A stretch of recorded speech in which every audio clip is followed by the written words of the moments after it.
नमस्कार साथियों, analyser app में आप सभी का स्वागत है। इससे पहले कि मैं एक वीडियो डाला था, इससे पहले मैंने वीडियो डाला था और उसमें मैंने बताया था कि हम जो सीजी टेट का परीक्षा हुआ उसका आंसर की लेकर के आपके सामने आएंगे। हम ये भी चीज़ें देखेंगे कि कौन कौन सी जो चीज़ें पढ़ाई गई वो आपके लिए हेल्पफुल था या नहीं था। इससे आगे की रणनीति पर चर्चा आप कर सकेंगे, आगे की रणनीति पर आप विचार कर सकेंगे कुल मिला के कि आगे आपके सामने सहायक शिक्षक पड़ा हुआ है, सहायक शिक्षक देने के बाद आपकी जॉब लग जाएगी, तो आपको किस तरीके का कंटेंट या क्या चीज़ पढ़ना चाहिए। तो एक तरीके से मॉक टेस्ट जैसा ही मान के चलिए टेट को, आप इस बार जो टेट हुआ उसको, क्योंकि इसके बाद आप थोड़ा सजग हो जाएंगे, थोड़ा सचेत हो जाएंगे कि आप पढ़ रहे हैं वो काम की चीज़ है या नहीं। तो आइए देखते हैं, आंसर की देखेंगे और बीच बीच में थोड़ी बहुत बातें भी करते चलेंगे, और वो बातें जरूरी भी है क्योंकि आपको आगे भविष्य में वो काम आएगी। चलिए हम देखते हैं आगे। आपका सबसे पहले हम शुरुआत करेंगे, वो करेंगे पर्यावरण से। पर्यावरण से शुरुआत क्यों कर रहे हैं? क्योंकि पर्यावरण तो काफ़ी पढ़ाया मैंने आप लोगों को, आप लोग देखे भी होंगे, जो लोग फ्री क्लास देखे होंगे 2 वीडियो, और कुछ लोग पेड क्लास देखे होंगे। हालांकि आपको डेमो का लिंक इसके नीचे भी मिलेगा तो आप देख सकेंगे। तो आइए देखते हैं। सबसे पहला मैं क्वेश्चन मेरे सामने है, आपको पता नहीं दिखाई दे रहा है या नहीं दे रहा है, मैं पढ़ते भी जाऊंगा। आपके सेट आपका कौन सा है इससे फर्क नहीं पड़ेगा, आप बस क्वेश्चन मिलाते चलिए। पहला क्वेश्चन है, शिक्षक आकलन, यहीं से पढ़ लेता हूँ। शिक्षक आकलन के किस उपकरण के अंतर्गत बच्चे की सीखने की प्रगति की जानकारी एकत्रित कर उसका रिकॉर्ड रखते हैं? तो इसका उत्तर होगा ऑप्शन बी, ये वाला। ठीक है, ब्लैक में लिखता हूं, ऑप्शन बी, पोर्टफोलियो इसका सही उत्तर होगा। ये जो है आकलन वाला क्लास अभी हमारे ऐप में नहीं डला है, तो जो लोग ऐप में क्लास परचेस किए होंगे तो उनको ये क्वेश्चन का उत्तर नहीं मिलेगा। ठीक है, दूसरा देखते हैं, रीमा। और एक चीज़ और बता दूं आगे बढ़ने से पहले, क्योंकि थोड़ा लेट हम लोग ये ला रहे हैं आंसर की, थोड़ा सा मिलाने में समस्या हो रहा था, कोई क्वेश्चन का आंसर आपको गलत नहीं दे दें, ये हमारी मुख्य बात थी। क्योंकि इसके बाद आप डिसाइड करेंगे कि सहायक शिक्षक को कैसे पढ़ना चाहिए, कहाँ से पढ़ना चाहिए और कितना पढ़ना चाहिए। आप ये सब भी चीज़ें देख पाएंगे कि जो मैथ्स आप पढ़े, जो पर्यावरण आप पढ़े, उससे प्रश्न आए क्या, और नहीं आए तो कहाँ पे चूक हुई, क्योंकि यही प्रश्न तो आपको देखने को मिलेंगे सहायक शिक्षक में भी। आइए देखते हैं दूसरा प्रश्न। रीमा, मेरी बातों को ध्यान से सुनिएगा, एकदम ध्यान से, क्योंकि ये क्लास, ये आंसर की डिस्कशन आपके जीवन को बदल सकता है सहायक शिक्षक के लिए। एकदम क्लियर कट तरीके से बोल रहा हूं। रीमा आज पर्यावरण अध्ययन की कक्षा में जड़ विषय पर चर्चा करेगी। वह इसमें से किस समूह की वस्तुएं कक्षा में लेकर आएगी? ऑप्शन ए है चुकंदर, आलू, अदरक, ऑप्शन बी है गाजर, हल्दी, अदरक, ऑप्शन सी है शकरकंद, मूली, हल्दी, और ऑप्शन डी है गाजर, चुकंदर, मूली। तो सही आंसर क्या हो जाएगा? ऑप्शन डी, तीनों जो हैं वो जड़ समूह की चीजें हैं, गाजर, चुकंदर और मूली। ठीक है, अब देखते हैं ये वाला 123 नंबर का क्वेश्चन। ये सेट सी है वैसे, बाकी आप क्वेश्चन मिलाते चलिएगा। एक पारिस्थितिकी तंत्र के अपघटक कैसे होते हैं बताना है। कार्बनिक पदार्थों को अकार्बनिक पदार्थों में बदलते हैं, ऑप्शन बी है अकार्बनिक पदार्थों को जटिल रूपों में बदलते हैं, ऑप्शन सी है अकार्बनिक पदार्थों को कार्बनिक पदार्थों में बदलते हैं, ऑप्शन डी है कार्बनिक पदार्थों को सरल रूपों में बदलते हैं। तो जो लोग पेड कोर्स लिए हैं वो लोग देखिएगा वीडियो नंबर 3, और वीडियो नंबर 3 में जब मैं पारिस्थितिकी तंत्र पढ़ाया हूं तो पारिस्थितिकी तंत्र में 2 तरीके का पारिस्थितिकी तंत्र आप लोगों को पढ़ाया था, और ये चीज आपको बताया गया था कि अपघटक का काम क्या होता है। जब मैं एक उदाहरण दिया था रामबाई की दादी का, आपको याद होगा, तो रामबाई की दादी जब मर गई उसको उसी के खेत में दफना दिया गया, उसी के बाड़ी में दफना दिया गया, तो कैसे जीवों ने उस पर हमला किया और उसको अपघटित करने लगे, यानी उसके जो कार्बनिक पदार्थ थे उसको सरल रूपों में बदलने लगे या फिर अकार्बनिक पदार्थों में बदलने लगे। तो सही आंसर क्या हो गया? ऑप्शन ए, कार्बनिक पदार्थों को अकार्बनिक पदार्थों में बदलते हैं। क्लियर है? चलिए आगे देखते हैं अगला क्वेश्चन। पर्यावरण अध्ययन की कक्षा में बच्चों को खुले प्रश्न पूछने का क्या उद्देश्य है? यह प्रश्न वैसे तो अभी नहीं पढ़ाया गया है क्लास में आप लोगों को, अब कुछ लोग नए होंगे तो उनको मैं बता दूं, हमारे यहाँ सहायक शिक्षक के लिए क्लासेस चल रही हैं। उस क्लास में बहुत सारे वीडियो डल चुके हैं। जो वीडियो नहीं डले हैं उनकी बात मैं करता हूं। जब मैं बोलता हूं कि ये अभी नहीं पढ़ाया गया है तो इसका मतलब वो वीडियो अभी नहीं डले। जब वो वीडियो डल जाएंगे तो वो आपको देखने को मिलेगा, क्योंकि धीरे धीरे चल रहे हैं हम हर चीज पे। ठीक है, देखते हैं पर्यावरण अध्ययन की कक्षा में बच्चों को खुले प्रश्न पूछने का मुख्य उद्देश्य क्या है। तो सही आंसर क्या हो जाएगा, बच्चों में बोलने के कौशल का विकास करना, ऑप्शन डी।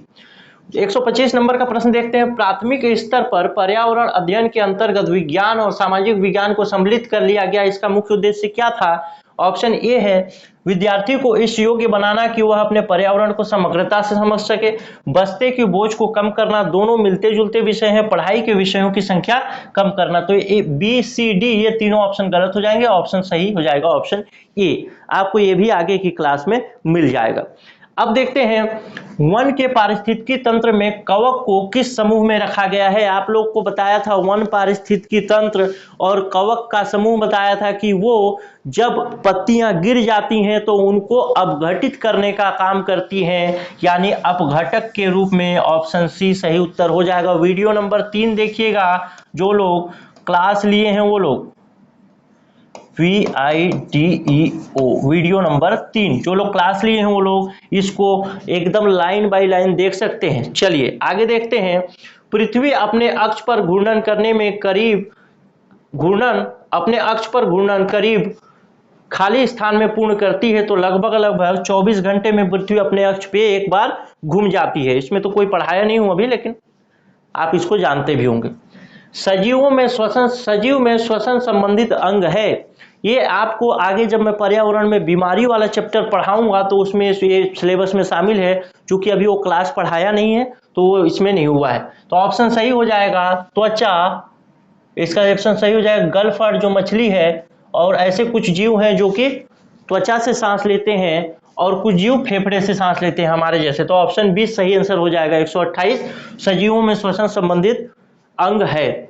निम्नलिखित में से कौन सा पर्यावरण का भौतिक घटक नहीं है। तो मैंने भौतिक घटक में बहुत सारी चीजें बताई थी आपको, आर्द्रता है, जलवायु है, हवा है, पवन है, ये सारी चीजें बताई थी। तो सही आंसर क्या हो जाएगा, कवक पर्यावरण का भौतिक घटक नहीं है। इसके लिए भी आपको देखना चाहिए वीडियो नंबर 1। और ये वीडियो नंबर 1 आपको शायद फ्री क्लास में भी डला है, तो यूट्यूब में फ्री क्लास में भी आपको इसको देख सकते हैं। पर्यावरण के विभिन्न घटक की जिसमें मैं बात किया हूं उसी में ये आपको मिल जाएगा, लाइन से लिखा हुआ ही है और उसका उदाहरण में भी लिखा हुआ है कवक। और इसलिए मैं बोल रहा हूं लाइन बाय लाइन है वो कवक, क्योंकि मैं उसमें देखा हूं, मैं पढ़ाया हूं। आप लोग भी देखिएगा, आप लोग को नहीं समझ में आएगा तो फिर एक बार कमेंट भी कर सकते हैं उसके नीचे, वीडियो के नीचे, तो और अच्छे से बता दिया जाएगा, कोई दिक्कत वाली बात नहीं। आगे देखें, इनमें से कौन सा समूह प्राथमिक उपभोक्ता है। प्राथमिक उपभोक्ता के विषय में मैं कौन सी क्लास में बताया था, मैं बताया था आपको वीडियो नंबर 3 में। वीडियो नंबर 3 में मैं आप लोगों को क्या पढ़ाया हूं, खाद्य जाल, और एक चीज पढ़ाया हूं खाद्य श्रृंखला। याद होगा, जो लोग वीडियो देखे होंगे, जो लोग क्लास लिए हैं उनको पता होगा। खाद्य जाल और खाद्य श्रृंखला में बताया था। और प्राथमिक उपभोक्ता के विषय में एक लाइन में बोला था, ऐसा कोई भी जीव जो पहली बार शाकाहारी पौधों को खाएगा या ऐसे चीज को खाएगा जो कि अपना भोजन स्वयं बनाते होंगे, उनको प्राथमिक उपभोक्ता कहा जाएगा। चाहे वो मछली हो, चाहे वो घोड़ा हो, चाहे वो बैल हो, कुछ भी हो, जो सबसे पहली बार उत्पादक मतलब स्वयं से उत्पादित होने वाले, जो अपना भोजन स्वयं बनाते हैं, उनको खाएंगे तो उसको क्या बोलेंगे हम, प्राथमिक उपभोक्ता। और इसमें प्राथमिक उपभोक्ता कौन से हो सकते हैं, आपको याद पता भी चल गया होगा। चील और सांप क्या प्राथमिक उपभोक्ता है? नहीं, चील मांसाहारी जीवों को खाता है, प्राथमिक उपभोक्ता नहीं है। चलिए एक ऑप्शन से ही हट गया। दूसरा देखते हैं हिरण और शेर। तो शेर कैसा है, मांसाहारी है और ये उत्पादक चीजों को नहीं खाता, यानी जो चीज उत्पादक कैटेगरी में आते हैं जैसे हरे पौधे, शैवाल, उनको नहीं खाता, वो खाता है किसको, मांसाहारी को। तो क्या ये प्राथमिक उपभोक्ता है? नहीं है। ठीक है। तीसरा देखते हैं बकरी और लोमड़ी। तो बकरी तो शाकाहारी है, लेकिन लोमड़ी कैसी है, मांसाहारी। तो आखिर में हमारे पास ऑप्शन बी बच जाता है, गाय और खरगोश, क्योंकि गाय भी शाकाहारी है और बकरी खरगोश भी शाकाहारी है। तो ऑप्शन बी इसका सही आंसर हो जाएगा। अब अंतःक्रिया से संबंधित एक प्रश्न आपसे से पूछा गया है, और ध्यान रखिएगा जो अंतःक्रिया से संबंधित जो प्रश्न पूछा गया है उसमें मैंने लिखवाया था उदाहरण। पहला कौन सा वीडियो है, वीडियो नंबर 2। तो वीडियो नंबर 2 का जिनके पास पीडीएफ होगा वो लोग भी जा करके देख लीजिएगा।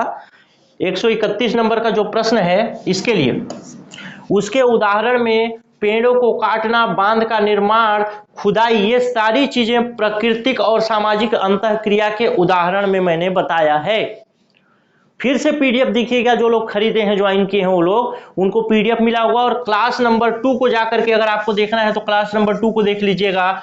ऑप्शन सी सही उत्तर होगा। कुछ लोगों को लग रहा होगा कि आखिर ये इतना क्यों जोर दे रहा है कि मैंने जो पढ़ाया है उसी में से आया है, मैंने जो पढ़ाया है उसी में से आया है। तो भाई आपको लग रहा होगा कि मैं प्रमोशन कर रहा हूं। मैं खुले दिल से, खुले मन से आपको बोलता हूं कि हाँ मैं प्रमोशन कर रहा हूं, क्योंकि मैंने जो पढ़ाया है, हमारी टीम ने जो मेहनत किया है, उस मेहनत को हमको दिखाना आपको काम है। अब आपका मन हो, आपका दिमाग हो कि आप कैसे पढ़ रहे हैं, कैसे नहीं पढ़ रहे। आपको अगर प्रश्न बन रहा होगा जहां से पढ़ रहे हैं, अच्छी बात है। नहीं पढ़ रहे होंगे तो डेमो वीडियो देखिए आप जरूर। तो वीडियो नंबर 2 में आप देख सकते हैं नवीन विद्यालय प्रारंभ करना, इसका सही उत्तर हो जाएगा, क्योंकि ये तीनों ऑप्शन ए बी सी जो तीनों ऑप्शन है, पेड़ों को काटना, बांध का निर्माण और खुदाई, ये तीनों ऑप्शन मैंने उदाहरण में ही बताए हैं। इसके अलावा और भी ऑप्शन बताए हैं, लेकिन वहीं से उठा करके एक प्रश्न पूछ लिया गया। चलिए, दहेज प्रतिषेध अधिनियम कब लागू हुआ? तो इसका सही उत्तर हो जाएगा आपका जुलाई 1961। वैसे दहेज प्रतिषेध अधिनियम संसद में पारित कब हुआ? तो इसका सही उत्तर होगा 1 मई 1961। और जून जुलाई 2 महीने बाद 1 जुलाई को इसको लागू भी कर दिया गया। मई में पारित हुआ, जून जुलाई में आके लागू हो गया। तो 1 मई 1961 को वो हुआ, पारित हुआ, लेकिन लागू हुआ जुलाई 1961 में। चलिए आगे देखते हैं अगला प्रश्न। प्राथमिक स्तर पर पर्यावरण अध्ययन में परिवार महत्वपूर्ण भूमिका निभाता है।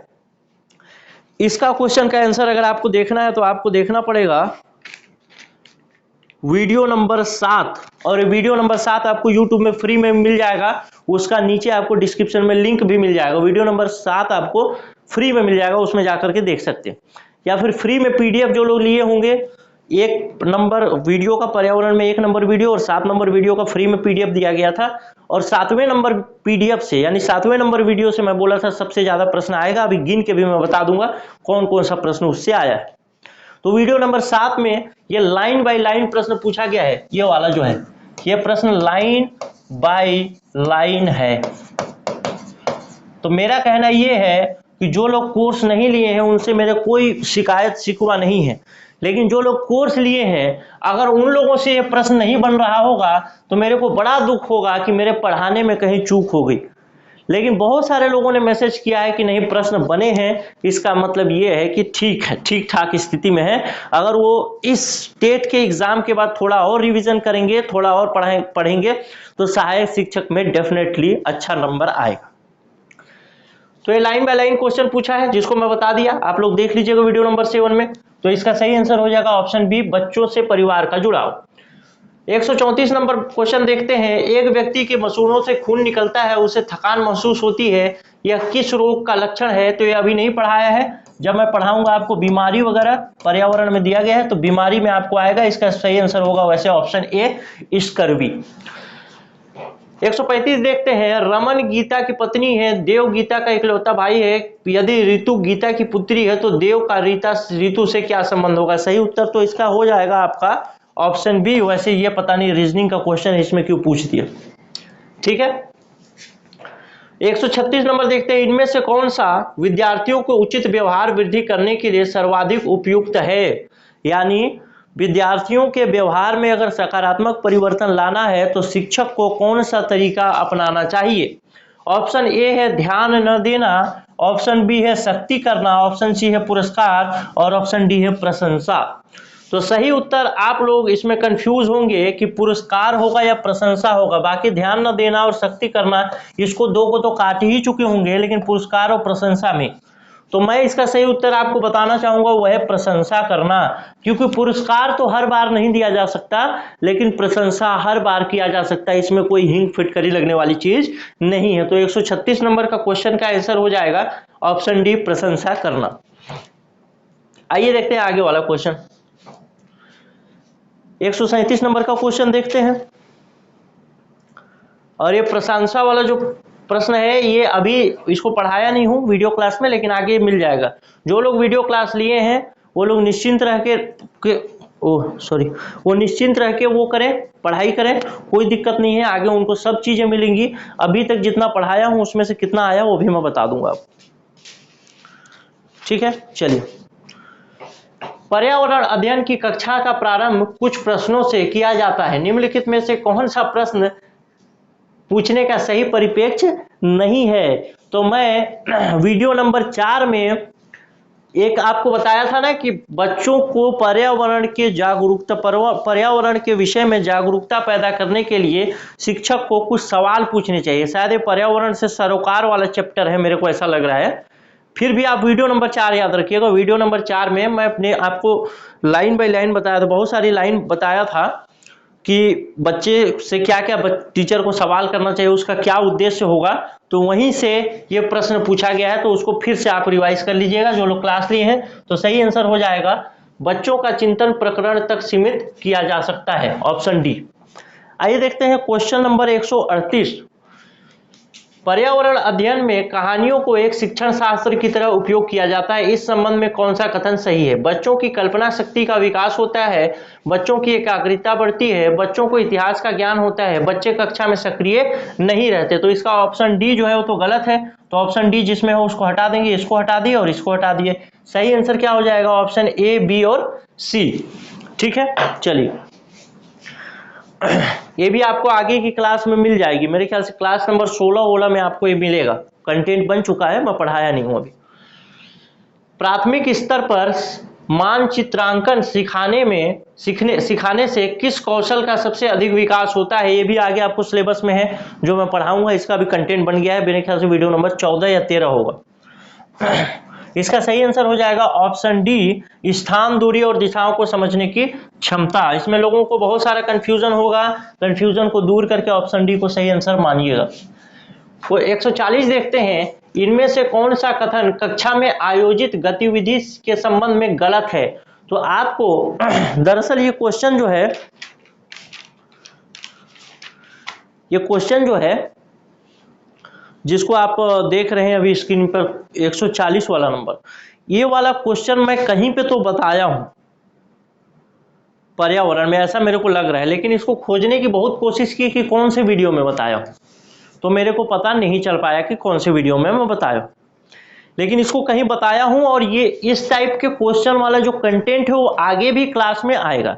लेकिन एक मैथ्स का वीडियो है, जो लोग क्लास लिए होंगे वो लोग देखिएगा, मैथ्स का वीडियो नंबर 2, और उसमें मैंने बताया था कि इसमें से कौन सा गतिविधि का भाग नहीं है। ये ऐसा ही क्वेश्चन था, निम्नलिखित में से कौन सा गतिविधि का भाग नहीं है। उसमें एक ऑप्शन था कि शिक्षक द्वारा क्रियाकलाप करके दिखाना या शिक्षक द्वारा कार्य करके दिखाना, तो वही उसका आंसर था।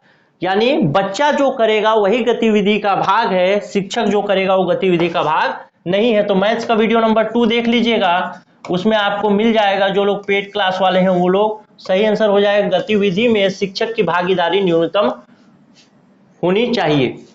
क्या है क्वेश्चन? सॉरी, निम्नलिखित में कौन सा कक्षा में आयोजित गतिविधि के संबंध में गलत है? गतिविधि समूह में ही की जाती है, गतिविधि उत्सुकता जगाती है। हाँ, सही आंसर हो जाएगा ऑप्शन सी। नहीं, सही आंसर हो जाएगा ऑप्शन ए। ऑप्शन ए सही आंसर हो जाएगा, क्योंकि यहां लिखा है गतिविधि में शिक्षक की भागीदारी न्यूनतम होनी चाहिए, तो सही हो जाएगा। तो न्यूनतम तो सही हो जाएगा। तो गलत कथन हो गया, गतिविधि समूह में ही की जाती है। ही यहाँ पे नहीं लिखा जाता ना, तो ये कथन भी सही हो जाता है। ही मतलब जोड़ दे के, यानी एकल गतिविधि नहीं की जा सकती। एक बच्चे को अगर आपको जोड़ घटाव सिखाना है या पर्यावरण के बारे में सिखाना है, तो आप उसको ये नहीं सिखा सकते एक रिमोट ये और एक रिमोट ये, जोड़ो बेटा कितना, एक और एक दो, दो रिमोट हो गया, वैसा नहीं सिखा सकते। एक बच्चे को नहीं सिखा सकते, ऐसा ये लाइन कह रहा है। तो इसका मतलब एक बच्चे को भी सिखाया जा सकता है। तो जरूरी नहीं कि समूहिक गतिविधि जो है समूह में ही हो, एक बच्चे को भी सिखाया जा सकता है, कोई दिक्कत वाली बात नहीं हो। तो ऑप्शन ए इसका सही आंसर हो जाएगा। भारत में लड़के और लड़कियों के विवाह के लिए सबसे कम उम्र क्या है? तो ऑप्शन बी हो जाएगा 21 वर्ष और 18 वर्ष। ये प्रश्न बहुत लोग सोच रहे होंगे कि विलोपित हो जाएगा, तो ऐसा मत सोचना कि ये प्रश्न विलोपित हो जाएगा। जिस संशोधन की बात आप सोच रहे हैं ना कि लड़कियों की न्यूनतम आयु 21 वर्ष कर दी गई है, ऐसा नहीं है। अभी वो संशोधन पास नहीं हुआ है, तो लड़कियों की न्यूनतम आयु अभी भी 18 वर्ष है विवाह के लिए, और लड़के की न्यूनतम आयु 21 वर्ष है। हालांकि अधिकतम आयु कुछ भी नहीं है, 60-62 वर्ष की उम्र में भी आप 36 वर्षीय किसी युवती से विवाह कर सकते हैं, कोई दिक्कत वाली बात नहीं है। ठीक है, या 60 वर्ष की महिला भी एक 36 वर्ष के पुरुष के साथ विवाह कर सकती है, हालांकि ऐसा कम देखने को मिलता है। चलिए क्वेश्चन नंबर 142 देखते हैं। पर्यावरण अध्ययन की कक्षा में शिक्षिका ने अदरक को तना कहा क्योंकि इसका स्वाद तीखा होता है, इसमें पर्व और पर्व संधियां होती हैं, इसमें भोजन का संग्रह होता है, इसका रंग हरा होता है। तो सही आंसर क्या हो जाएगा? सही आंसर होगा इसका ऑप्शन बी, पर्व और पर्व संधियां होती हैं, नोट्स एंड नोटिस। ठीक है, 143 नंबर क्वेश्चन देखिएगा। ये क्वेश्चन अभी पढ़ाया नहीं हूं, पर्व संधि वाला, ये भी आपके सिलेबस में है, आगे पढ़ाऊंगा इसको, कोई दिक्कत वाली बात नहीं। क्योंकि सहायक शिक्षक का क्लास है तो धीरे थोड़ा चल रहा है, लेकिन पूरा पढ़ाऊंगा, टेंशन मत लो। और वीडियो नंबर 3 में 143 नंबर का क्वेश्चन देख लीजिएगा, सेम टू सेम आया है, यानी ऑप्शन भी चेंज नहीं है, ऑप्शन भी चेंज नहीं है। जो क्वेश्चन मैं कराया था वही क्वेश्चन आया है, इसको मिला के देखिएगा वीडियो नंबर 3 में, जिसमें मैं खाद्य श्रृंखला के बारे में बताया हूं। इनमें से खाद्य श्रृंखला का सही क्रम कौन सा होगा? पहले आएगा घास और खरगोश, उसके बाद शेर आएगा। ऑप्शन सी सही उत्तर हो जाएगा। अब आगे देखते हैं, पर्यावरण की पाठ्य पुस्तक के संबंध में कौन सा कथन सही है? तो आपको ये वाला क्वेश्चन भी याद आ रहा होगा। ये वाला क्वेश्चन मैं कौन सी वीडियो में पढ़ाया हूं, मैं देख के बता देता हूं। वीडियो नंबर 7, और वीडियो नंबर 7 में क्या पढ़ाया हूं मैं? रचनावाद। पर्यावरण के वीडियो नंबर 7 में आप देखिएगा, मैं रचनावाद के विषय में पढ़ाया हूं। और उसी रचनावाद के विषय में एक प्रश्न आया था कि पर्यावरण की पाठ्य पुस्तक कैसी होनी चाहिए। उस विषय में ये पूरा डिटेल से बात हुआ है आप लोगों से वीडियो क्लास में। तो वीडियो नंबर 7 देखिएगा, ये आपको मेरे ख्याल से फ्री में यूट्यूब में भी उपलब्ध है, तो डेमो में जाकर के आप इसको देख सकते हैं। सही उत्तर क्या होगा इसका? सही उत्तर होगा ऑप्शन सी, केवल बी, यानी बच्चों को खोज के अवसर दे, आलोचनात्मक चिंतन को बढ़ावा देने का अभ्यास हो। ये गलत हो जाएगा, यानी ऑप्शन डी जिसमें है वो गलत हो गया, तो ऑप्शन डी इसमें गलत हो गया। अब एबीसी की बात है, तो एबीसी में पाठ्य पुस्तक में परिभाषाओं को शामिल किया जाए। तो परिभाषाओं को शामिल करना पाठ्य पुस्तक में आवश्यक नहीं, पहले भी बताया हूं मैं वीडियो क्लास में, खासकर यहाँ तो नहीं बताया हूं, आवश्यक नहीं है, क्योंकि बच्चे को रोचक पूर्ण, तो परिभाषाएं क्या करती है? बोर करती हैं बच्चों को, तो उनको शामिल करना आवश्यक नहीं है। मेन मुद्दा क्या है? बच्चे पर्यावरण के बारे में समझे और उनसे अपना संबंध स्थापित करें, अंतःक्रिया क्रिया करें और पर्यावरण संतुलन की ओर बढ़ सकें, ये बात है। तो सही आंसर हो गया ऑप्शन सी। मच्छरों के काटने से कौन कौन सा रोग होता है? तो सही आंसर हो जाएगा option D, malaria, dengue, chikungunya. ये अभी बीमारी वाले क्लास में पढ़ाएंगे। दिए गए कथन के संबंध में सही विकल्प का चुनाव करें। कक्षा में बच्चों द्वारा की गई गलतियां ये सीखने में बाधा उत्पन्न करती है, बच्चों को समस्या समाधान करने में सहायता करती हैं, ये बच्चों को कमजोर और प्रतिभाशाली वर्गों में बांटने का आधार बनती है, यह सीखने में कमजोरी की परिचायक है। ये आंसर आपको कहाँ मिलेगा? ये भी मिलेगा आपको वीडियो नंबर 7 रचनावाद में। वीडियो नंबर 7 से बहुत सारे प्रश्न पूछे गए हैं, सही उत्तर हो जाएगा ऑप्शन बी। बच्चों में समस्या का समाधान करने में सहायता करती हैं। अब देखते हैं 147 नंबर का क्वेश्चन पूछता है निम्नलिखित में से कौन सा या कौन सी बीमारी रुके हुए पानी से हो सकती है। तो सही आंसर क्या हो जाएगा? मलेरिया। जानते हैं ना, ठहरे हुए पानी में कंकड़ न मार बावरे, मन में हलचल सी मच जाएगी बावरे। तो अगर ठहरा हुआ पानी या कंकड़ नहीं मारेंगे, उसको नहीं निकालेंगे, तो उसमें मच्छर पैदा होगा, मच्छर आपको काट देगा, फिर आपको हो जाएगा मलेरिया। ठीक है। बहुत सारे लोग बोलेंगे कि अरे तुम्हारे ही पढ़ाई हुए से आया है, ऐसे नीचे कमेंट करेंगे गंदे गंदे भद्दे भद्दे। उनके लिए एक शेर मुझे याद आता है, भाई पढ़ाए हैं, मेहनत किए हैं, आया तो क्यों नहीं बताएंगे। लेकिन उनके लिए एक शेर मुझे याद आया है, ऐसे यूं न किसी पे उंगलियां उठाया करो, खर्च करने से पहले कमाया करो। तो पहले कमाइए, पहले देखिए वीडियो। अगर आपको लगता है कि हाँ वाकई में प्रश्न मतलब मैं आपसे वो कर रहा हूँ, आपको दिग्भ्रमित करने का प्रयास कर रहा हूँ, तो आप बोल सकते हैं। बाकी जो लोग क्लास वाले हैं उनको तो पता है, उनको कुछ बोलने की ज़रूरत नहीं। और कुछ लोग अगर नहीं वीडियो देखने के बाद भी समझ में नहीं आ रहा है, तो उसी वीडियो से सबको समझ में आ रहा है और आपको समझ में नहीं आ रहा है, तो ये थोड़ी मुश्किल काम है। या फिर आपने अच्छे से देखा ही नहीं है, तभी तो दिक्कत है। देखे होते तो आपके मन में अगर कोई सवाल होता तो आप मेरे से जरूर पूछे होते। जब डाउट सेशन की व्यवस्था कर रखी है हमने क्लासेस में, कोर्स में डाउट सेशन की अलग से व्यवस्था है, तो आप क्यों नहीं वो करेंगे। चलिए आगे की कक्षा।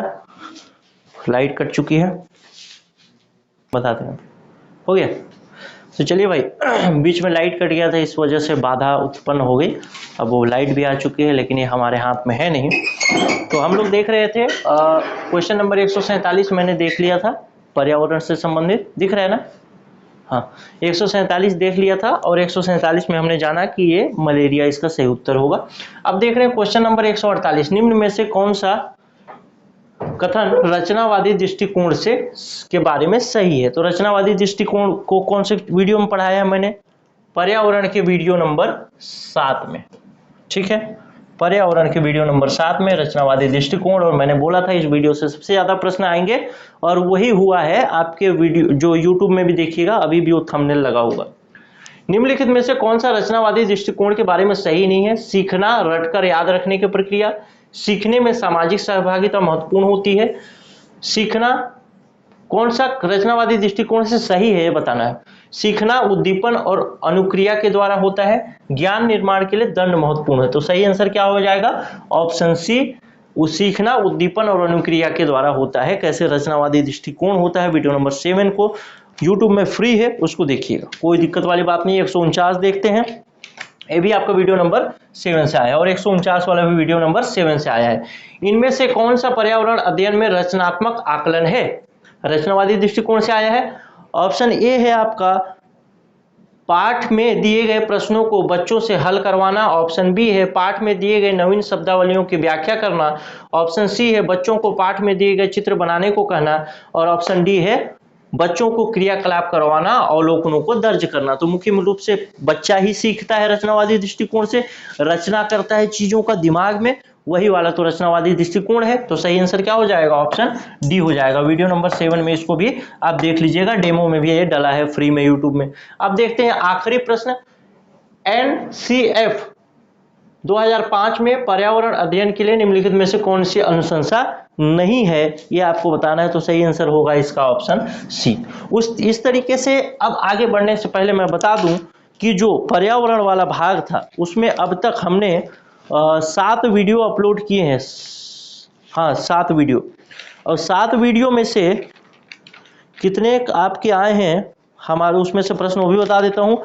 123 नंबर का प्रश्न आया है वीडियो नंबर 3 से, फिर 126 नंबर का वीडियो नंबर 3 से, फिर 129 नंबर का वीडियो नंबर 1 से, यानी 3 प्रश्न हो गए। फिर 130 4 प्रश्न, 131 5वां प्रश्न, और 133 7वां प्रश्न। 133 के बाद आया सीधे 137 नंबर से, जो कि सेम टू सेम है, 6वां प्रश्न। और आगे देखें तो 7वां प्रश्न आया है 143 नंबर से, 8वां प्रश्न आया है 144 से, और 9वां आया है 146 से। और 10वां 148 से और 11वां आया है आपका 149 से, यानी 11 प्रश्न आए हैं 7 ही वीडियो से। अब आपको लग रहा होगा सिलेबस तो बहुत लंबा है, एक ही भाग से इतने प्रश्न क्यों आ गए? तो दरअसल मैंने बहुत सारी चीजें पहले ही वीडियो में बता दी है जो आगे आने वाली हैं, कि आगे आपको और विस्तार से पढ़ना है। तो जो संक्षिप्त में हमने बताया है उसी से प्रश्न आ गए हैं, तो इसमें मेरा कोई दोष नहीं है, मेरा काम है विस्तार से पढ़ाना। तो कुल मिला के 11 प्रश्न आप देख सकते हैं, 30 में से 11 प्रश्न जो मैं पढ़ाया हूं उसमें से आया है। तो जिनको भी, जो लोग भी क्लास लिए हैं, खरीदे हैं, वो चीज़ों को ध्यान से देखेंगे, ध्यान से पढ़ेंगे, क्योंकि पूरा सिलेबस खत्म होगा तो 30 में से 30 प्रश्न यहीं से आएंगे, इसमें कोई डाउट नहीं है। अगर 30 में 30 नहीं आ पाए तो 28 प्रश्न तो आएंगे ही आएंगे। तो ध्यान से देखते जाना है वीडियो को।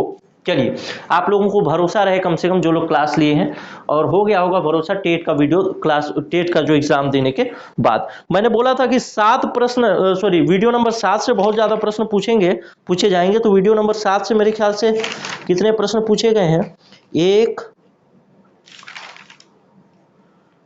एक के बाद आया है 2, 3, 4, 5 प्रश्न आया है इस बार। मैं बोला था 7 प्रश्न आएंगे, लेकिन 5 ही आया है। कोई बात नहीं, आया तो है 5 प्रश्न। एक ही वीडियो से 5 प्रश्न बहुत मायने रखता है दोस्त, और उसको मैंने YouTube में फ्री में इसीलिए डलवाया था। अब देखते हैं हम लोग मैथ्स का। मैथ्स दरअसल आप लोग पढ़ रहे हैं, क्या उस मैथ्स से प्रश्न पूछा जा रहा है या नहीं पूछा जा रहा है, ये भी आप ध्यान देते जाइएगा। या फिर इसमें जो प्रश्न पूछा गया है, जो चीज आप पढ़ते हैं, आंकिक मैथ्स जो पढ़ते हैं, वो तो बहुत आसान स्तर के हैं। जो पेडागाजी वाले प्रश्न हैं उसको कोई पढ़ा रहा है अच्छे से या नहीं पढ़ा रहा है, और पढ़ा रहा है तो प्रश्न आ रहे हैं या नहीं आ रहे हैं, या आप जो पढ़ रहे हैं, पढ़ा रहा है छोड़ दीजिए, आपको लगेगा नहीं बेचने के लिए बोल रहे हैं। लेकिन सही बात है, अगर आपके पास कंटेंट सही नहीं होगा तो सिलेक्शन नहीं होगा, और कंटेंट जब सही है तो मैं बता सकता हूं आपको कि हाँ कंटेंट है हमारे पास उपलब्ध, जिसको आप देख सकते हैं चाहे तो गणित का जो प्रश्न है वो होता है 91 नंबर से शुरू। देख लेते हैं कहाँ है 91 नंबर। हाँ, तो आप ध्यान देते चलिएगा, क्योंकि ये तो टेट है, इसमें तो बस पासिंग मार्क्स है, लेकिन सहायक शिक्षक पासिंग मार्क्स नहीं है, उसमें आपको लाना पड़ेगा ज्यादा नंबर, यानी मेरिट में आएंगे तभी होगा सिलेक्शन। अब पहला क्वेश्चन देखते हैं। सूचना के ज्ञात अंशों को एक साथ रखना और ज्ञात से अज्ञात की ओर बढ़ना कौन सा विधि कहलाता है? सूचना के ज्ञात अंशों को एक साथ रखना और ज्ञात से अज्ञात की ओर बढ़ना कौन सा विधि कहलाता है? निगमनात्मक विधि। मैंने बताया था कुछ पहले से जानकारियां होंगी, उन जानकारी के आधार पर नई जानकारी को सिद्ध करना निगमनात्मक विधि में आता है। ये आपको मिल जाएगा वीडियो नंबर 4 में, लेकिन ये मिलेगा केवल पेड स्टूडेंट को। ये वाला एक प्रश्न आ गया कि 6 गुणे 5 सेंटीमीटर माप के आकार के कागज के किनारे 3 गुणे 2 सेंटीमीटर माप का कागज का टुकड़ा काट लिया गया, तो बचे हुए कागज के टुकड़े का क्षेत्रफल क्या होगा? तो ये कुछ 5 है, ये कुछ 6 है, तो कितना हो जाएगा क्षेत्रफल? 30 सेंटीमीटर स्क्वायर, और इसका क्षेत्रफल हो जाएगा 3 दूना 6, तो इसमें से घटा देंगे तो कितना बच गया? 24 सेंटीमीटर। सही आंसर हो जाएगा ऑप्शन सी। गणित अधिगम मूल्यांकन मूलतः होना चाहिए। ऑप्शन ए है निदानात्मक, योगात्मक, रचनात्मक, या ऑप्शन डी उपरोक्त सही। सही आंसर क्या हो जाएगा? सही आंसर हो जाएगा इसका उपरोक्त। गणित अधिगम का मूल्यांकन होना चाहिए निदानात्मक, उपरोक्त सभी। कौन सा है आंसर? इसमें लिखा नहीं है, 1 मिनट। तो आगे बढ़ते हैं। इसका सही आंसर हो गया उपरोक्त सभी ऑप्शन, मतलब ऑप्शन डी 93 का। चलिए, ये आपको अभी क्लास में नहीं मिलेगा, लेकिन अभी आपको ये वीडियो क्लास 16 जो 16 नंबर का रिकॉर्ड होगा उसमें कंटेंट बन चुका है। चलिए आगे देखते हैं। निम्नलिखित में से क्या गणितीय शिक्षण के मूल्यांकन का आयाम नहीं है? ऑप्शन सी इसका सही आंसर हो जाएगा, गणित के प्रति अरुचि। और ये आपको कहाँ मिलेगा? वीडियो नंबर 16 में मिलेगा, ये भी रिकॉर्ड अभी नहीं हुआ है। उसके बाद देखते हैं 95 नंबर क्वेश्चन। रोहित को अनुभव होता है कि एक वर्ग, एक समचतुर्भुज और आयत दोनों है, वह चिंतन के किस चरण में है? तो सही आंसर क्या हो जाएगा? ऑप्शन बी रिलेशन के चरण में है। इसको मैं पढ़ाया हूँ एक जगह, 2 साल का बच्चा किस तरीके से वर्ग को आयत और आयत को वर्ग समझता है, ये वीडियो नंबर 2 में आपको मिल जाएगा। मैथ्स के जो पेड क्लास वाले होंगे उनको दिख जाएगा। ध्यान से देखिएगा, मैं जो बता रहा हूँ वीडियो नंबर 2, इसको आपको ध्यान से देखने की भी ज़रूरत है। हो सकता है मैं झूठ बोल रहा हूँ, तो एक बार क्रॉस चेक करिएगा कि जो मैं बता रहा हूँ वो सही है कि नहीं, और मेरे को बताइएगा अभी व्हाट्सअप करके। व्हाट्सअप नंबर आप लोग को पता है ना, व्हाट्सअप नंबर है हमारा 94 064 21 014। इस नंबर पे व्हाट्सअप करके बताइएगा कि ये क्वेश्चन आप पाए कि नहीं वीडियो नंबर 2 में। ठीक है, सही आंसर हो जाएगा ऑप्शन बी संबंध। पीडीएफ होगा तो पीडीएफ में देख लीजिएगा, आसानी से मिल जाएगा। क्वेश्चन नंबर 96 देखते हैं। दो सम पूर्णांकों का योग सदैव सम होता है, किस विधि से सिद्ध किया जा सकता है? आगमन विधि या निगमन विधि, मतलब आगमन विधि, प्रत्यक्ष उपपत्ति, प्रतिवाद उपपत्ति या प्रति सकारात्मक उपपत्ति। तो सही आंसर क्या हो गया? आगमन विधि। मैं आपको एक तो बताया था, आपको याद होगा, दो विषम संख्याओं का योग हमेशा सम होता है। सेम विषम के जगह में सम लिख दिया गया है बस, और कुछ नहीं किया गया है, और सेम प्रश्न पूछ दिया गया है। हालांकि ऑप्शन को बदल दिया गया है, लेकिन प्रश्न तो वैसा ही है जो मैंने बताया था। तो ये आपको मिलेगा वीडियो नंबर 4 में। ठीक है, चलिए आगे देखें। ये एक तो फॉर्मूला पूछ दिया, इसका सही आंसर हो जाएगा ऑप्शन ए। क्यों? क्योंकि घनत्व बराबर होता है m/v, यानी द्रव्यमान बटे आयतन। डेंसिटी इज इक्वल टू होता है द्रव्यमान, मतलब m बटे आयतन v। तो जब ये m इधर हो जाएगा तो v इधर जाएगा, तो क्या हो जाएगा? v into D, m is equal to v into D हो जाएगा। ये ऊपर चला पक्षांतर करेंगे तो यहाँ पे v आ जाएगा। सही है, चलो ये कुछ ऐसा हो जाएगा ये पक्षांतर करने के बाद। ठीक है, चलो तो ये क्वेश्चन भी हो गया आपका 97 नंबर। ये भी मैथ्स में पढ़ाएंगे आगे, मैथ्स का जो वीडियो डलेगा ना तो उसमें ये होगा। ठीक है, मौखिक उदाहरण विद्यार्थियों में किस शक्ति को विकसित करते हैं? विचार शक्ति, तर्क शक्ति, कल्पना शक्ति या उपरोक्त सभी? तो सही आंसर क्या हो जाएगा? उपरोक्त सभी। लेकिन ये आपको मिलेगा कहाँ? वीडियो नंबर 16 में, वीडियो नंबर 9 में, जो कि है गतिविधि का भाग। तो सही आंसर हो गया उपरोक्त सभी, ऑप्शन डी। और ये आपको मिलेगा वीडियो नंबर 9 में। हालांकि ये वीडियो अभी रिकॉर्ड होके नहीं आया है, लेकिन इसका कंटेंट बन चुका है। क्वेश्चन नंबर 99 देखते हैं। गणित शिक्षण में सांप सीढ़ी के खेल का उपयोग अत्यधिक उपयुक्त होता है। इन गतिविधियों से विकसित करने से संबंधित, यानी किसको विकसित किया जाएगा इससे? तो सही आंसर क्या हो जाएगा इसका सही आंसर तो टिक नहीं करवाए हैं। चलिए इसका सही आंसर मैं बता दूंगा 99 का, लेकिन ये आपको मिलेगा वीडियो नंबर 16 में। ये जरूर बता दे रहा हूँ, सॉरी वीडियो नंबर 16 नहीं, वीडियो नंबर 9 में। ठीक है, अभी रिकॉर्ड नहीं हुआ है, रिकॉर्ड होके आएगा। इसका मान क्या होगा? इसका मान होगा ए 100 का। 101 का उत्तर क्या होगा? 101 का उत्तर होगा ए। चलिए इसमें और कुछ बताने लायक नहीं है। 99 वाले का मैं बता दूंगा, शिक्षण सांप सीढ़ी में अत्यधिक उपयुक्त होता है। अगर नहीं बता पाया तो वीडियो क्लास में आप लोग को तो बताऊंगा ही बताऊंगा, क्योंकि इसका कंटेंट भी बन चुका है। 102 नंबर का क्वेश्चन देखते हैं। इसका सही आंसर हो जाएगा 1344। एक घनाभ का आयतन ज्ञात कीजिए जिसकी लंबाई 14 सेंटीमीटर, चौड़ाई 12 सेंटीमीटर और ऊंचाई 8 सेंटीमीटर है। तो 3344 सेंटीमीटर घन सेंटीमीटर हो जाएगा। क्वेश्चन नंबर 3 देखते हैं। किस मॉडल में चरण दर चरण सीखने को सीखना कहा जाता है? ऑप्शन ए है बैंकिंग मॉडल, ऑप्शन बी है प्रोग्रामिंग मॉडल, ऑप्शन सी है कंस्ट्रक्टिव मॉडल, या ऑप्शन डी है उपरोक्त सभी। तो सही आंसर क्या हो जाएगा इसका सही आंसर हो जाएगा आपका कंस्ट्रक्टिव मॉडल। मेरे ख्याल से होना चाहिए। अगर गलत होगा तो कमेंट करके बताइएगा, कोई बुराई वाली बात नहीं है। मैं इसको फिर से, जो कमेंट करेंगे अगर ये गलत होगा तो मैं फिर से रीकमेंट करके आपको बता दूंगा। थोड़ा सा कंफ्यूजन है इसलिए बोल रहा हूँ कि प्रोग्रामिंग मॉडल होगा या कंस्ट्रक्टिव। बैंकिंग तो नहीं होगा, उपरोक्त सभी भी नहीं होगा, बी या सी में से होगा। 104 नंबर का क्वेश्चन का आंसर हो जाएगा भिन्न, 3/16 को भिन्न में बदलना है तो ऑप्शन ए हो जाएगा। उसी तरीके से 105 नंबर का चाल बराबर दूरी बटा समय, ऑप्शन बी हो जाएगा। आगे देखते हैं। निम्नलिखित में से गणित की प्रकृति का संबंध किससे है? तो ऑप्शन सी किससे नहीं है बताना है, तो सही होगा विस्तारित अभिवृत्ति से।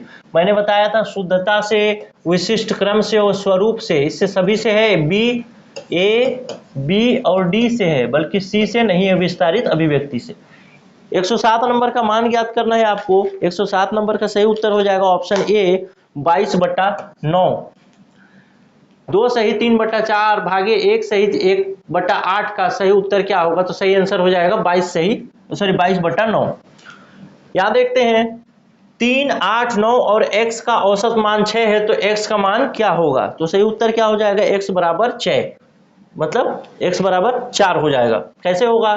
3, 8 और 9 का और x का मान 6 है, तो 4 संख्याएं हैं, तो टोटल अगर औसत 6 है 4 संख्याओं के लिए, तो कुल संख्याओं का योग कितना हो गया? हो गया आपका 24। 6 4 संख्या है गुणे 6 वो है क्या बोलते हैं 6 औसत है, तो 24 हो गया। अब 24 में 9 6 15 और 8 23, सॉरी 9 3 12 और 8 20 हो गया। इसको जोड़ेंगे 3, 8 और 9 को, तो कितना हो गया? 20 हो गया। तो 24 में 20 घटा देंगे तो बच जाएगा 4 और यही x का मान हो जाएगा। चलिए, बहुत आसान आसान प्रश्न पूछा है, लेकिन जो पेडागॉजी वाला प्रश्न पूछा है मैथ्स में वो हिलाने वाला प्रश्न। आइए आगे देखते हैं। ये क्वेश्चन नंबर 109 है। एक व्यक्ति ए किसी काम को 20 दिन में करता है, तो वो वाला क्वेश्चन का सही आंसर हो जाएगा ऑप्शन ए 300 और बी का 100 रुपए। 110 नंबर का क्वेश्चन का आंसर देखते हैं। 18:13 अनुपात, कुछ छूट गया इसमें लगता है, हाँ बिंदी छूट गया।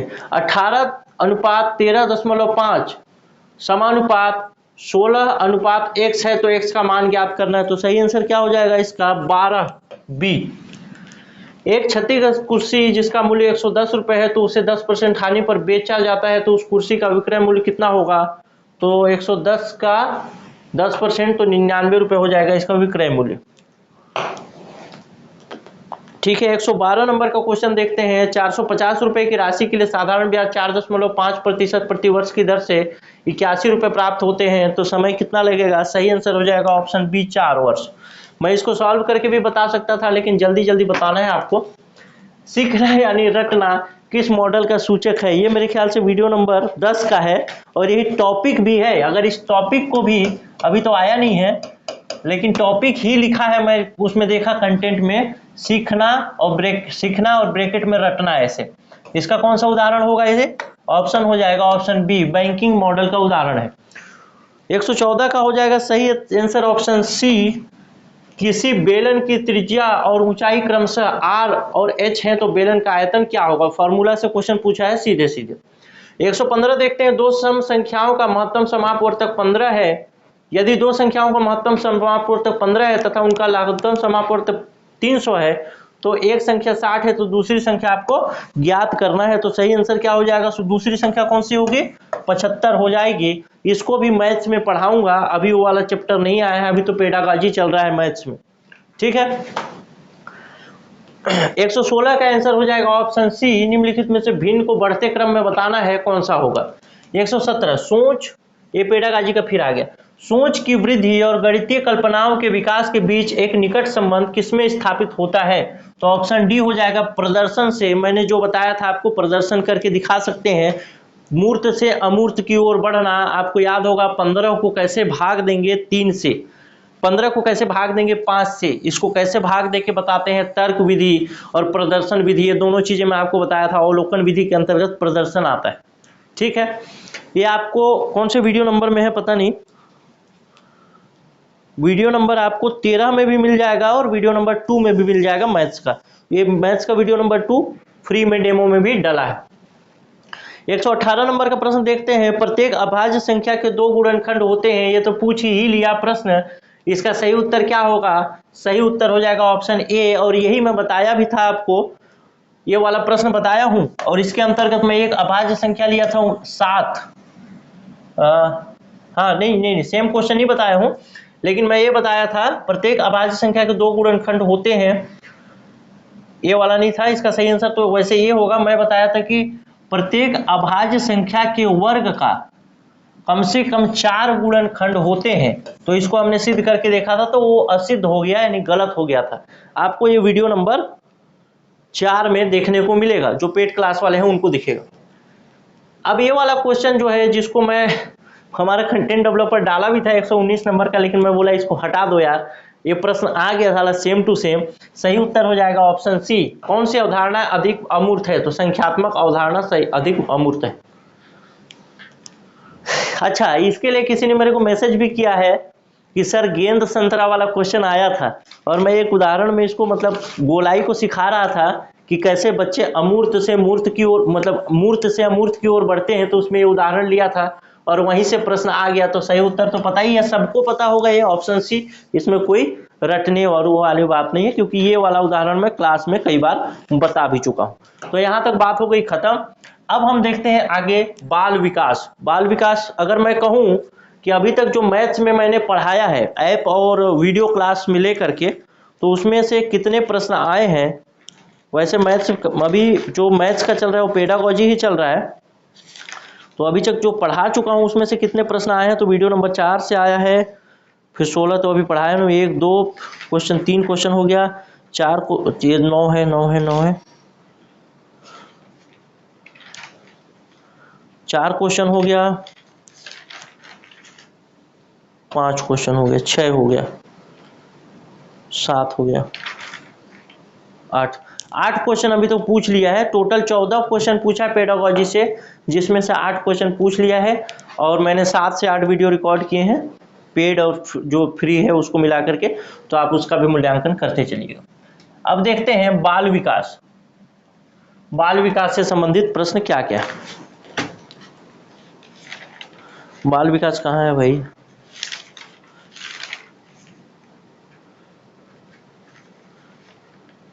हाँ,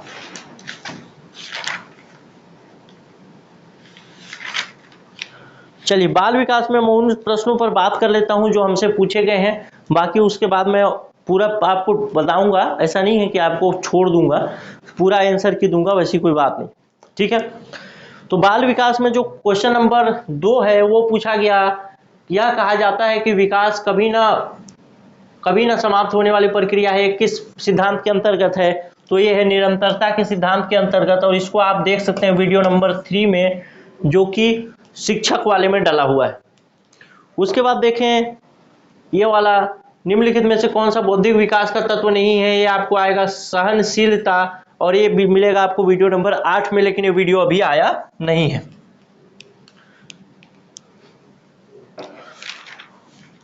तो इस तरीके से आप, अगर मैं कहूं बाल विकास से, तो एक अभी तक जो पढ़ाया हूं उसमें से 2 3 4 प्रश्न ही पूछे गए हैं, लेकिन टोटल 6 या 7 ही वीडियो पढ़ा पाया हूं। तो इसमें से भी प्रश्न पूछे जाएंगे, कोई दिक्कत वाली बात नहीं है। अब मैं चलता हूं हिंदी में। आपको लग रहा होगा भाई बाल विकास को पूरी तरीके से छोड़ दिया गया, नहीं छोड़ा नहीं हूं, अभी बताता हूं मैं इसका भी समाधान। बाल विकास के बाद मैं आ गया हिंदी में। हिंदी में जब मैं आता हूं तो हिंदी में आपको एक चीज और बता देता हूं। 31 से 60 हिंदी में आने के बाद 22 31 हिंदी में आप लोग ना, कहाँ गया, एक मिनट बस मुझे समझ दीजिए। हिंदी है आपका 31 से 60। अच्छा, प्रश्न दिखा रहे हैं ना, हाँ।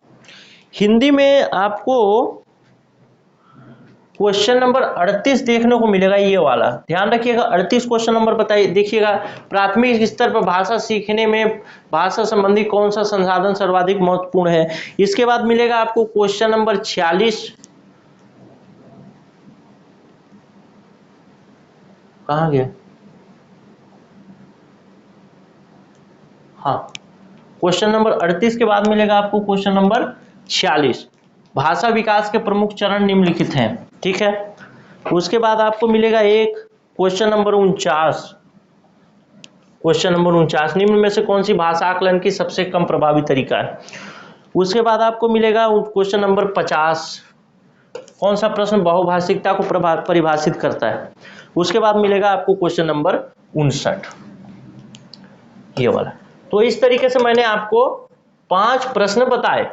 5 प्रश्न मतलब 46 से लेकर के 46 नहीं, क्वेश्चन नंबर 38 से लेकर के क्वेश्चन नंबर 38 बताया, उसके बाद क्वेश्चन नंबर 46 बताया, उसके बाद क्वेश्चन नंबर बताया आपको 49, 50 और उसके बाद बताया क्वेश्चन नंबर जो है कि 59। 5 क्वेश्चन हैं जो कि पूछे गए हैं पेडागॉजी से, पेडागॉजी वाला हिंदी है, और इसको मैं अभी पढ़ाया नहीं हूं। मैं बोला हूं कि मैं इसको पढ़ाऊंगा, जो पेड क्लास वाले हैं उनको बोल रहा हूं, पढ़ाया नहीं हूं। तो ये भी भाग पढ़ाऊंगा तो पूरा कवर हो जाएगा, क्वेश्चन कहीं से नहीं छूटेगा। बचता है हिंदी का जो 25 प्रश्न, यानी 30 में से 5 प्रश्न तो पेडागॉजी से हो गए, तो बच गया आपका 25 प्रश्न। ये 25 प्रश्न आपके उसी कंटेंट से आए हैं जो मैंने पढ़ाया है। और अगर किसी को लग रहा होगा कि 25 में से 22 प्रश्न से कम, जो हमने वीडियो क्लास आपको हिंदी का दिया है, 22 प्रश्न से कम आया है, तो क्लेम कर सकता है 5000 रुपए का इनाम है। अगर वो साबित कर दे कि जितना हिंदी का क्लास डला है, 5 प्रश्न तो मैं ऐसे काट दिया, पेजा काट दिया क्योंकि पढ़ाया नहीं हूं, तो 25 में से 22 प्रश्न अगर वो साबित कर दे कि 22 से कम प्रश्न आया है, तो ये 5000 रुपए का इनाम वो ले ले, लेकिन उसको साबित करना होगा, उसको पीडीएफ और वीडियो क्लास दोनों मिला के पढ़ना होगा। ठीक है, ये मेरा मतलब भरोसा है, आत्मविश्वास है। मैं मिलाया नहीं हूं, लेकिन मैंने क्वेश्चन देख करके मेरे को पता है कि उसी में से आया और कहीं बाहर से नहीं आया। अब देखिए, अब बच गया इंग्लिश। आपको हिंदी का भी पूरा नहीं बताया, पेडागॉजी भी पूरा नहीं बताया, तो इसके लिए आप एक काम कर सकते हैं, क्योंकि समय बड़ा लंबा हो जाएगा इसलिए मैंने इसको ये कर दिया।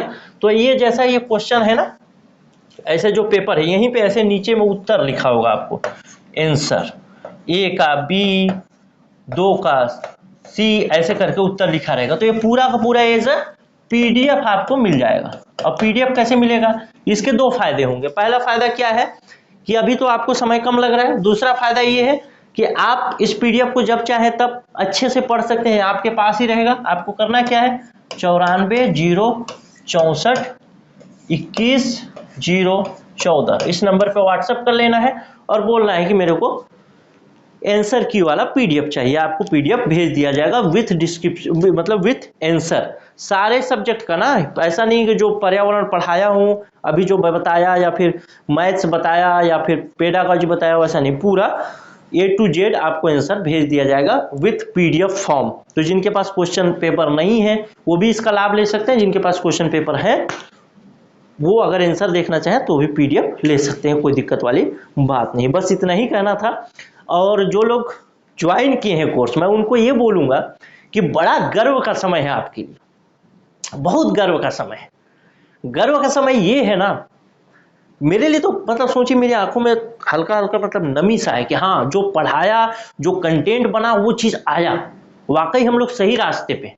तो आपके लिए भी बड़ा गर्व का समय है कि आप भी जो कोर्स ज्वाइन किए हैं वाकई में वो कोर्स यूजफुल है, ये आप लोगों को बताइए। और जिनको आप बोले होंगे ना, मैं यहाँ से कोर्स ज्वाइन कर रही हूँ या कर रहा हूँ, और बोला है वहां से क्या कर रहे हो ऐसे करके, उसको जरूर दिखाइए वीडियो कि देख, आंखें ऐसे खोल के देख, पानी मार के देख किस तरीके से होता है। कंटेंट पे अगर मेहनत है तो चीजें दिखेंगी आपको।